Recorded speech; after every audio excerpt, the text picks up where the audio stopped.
পরিস্থিতি হাওড়ি সবাল অনেক কষ্টেস নিজে বাচ্চা না খাইলেও ঠেঙ্গাইতে পারি, কথা না শুনলেও ঠেঙ্গাইতে পারি, কোথা যাইতে চাইলেও ঠেঙ্গাইতে পারি, না যাইতে চাইলেও ঠেঙ্গাইতে পারি, উঠতে চাইলেও ঠেঙ্গাইতে পারি, বইতে চাইলেও ঠেঙ্গাইতে পারি, ঘুমাইতে চাইলেও ঠেঙ্গাইতে পারি, না ঘুমাইলেও ঠেঙ্গাইতে পারি। কিন্তু তুই রিয়া কান পাশাই দিতে পারি না আর ঠেঙ্গাইতে পারি না হাওড়ির পোলারে।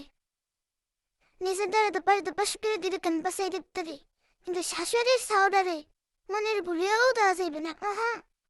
এটা শাশুড়ির ছাও, দুটো ঠেঙ্গাইতেও পারবো না, দুটো দিতেও পারবো না।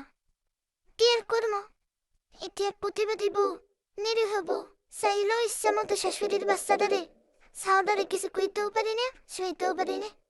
মনে চায় নিম পাতার বিষ খাইয়া নিজের জীবনটা দিয়ে দিই, আর নাইলে ওই যে বন্যেরা তো আছে না, এই লাগে গলায় দড়ি দিয়া জীবনটা শেষ করে দিই।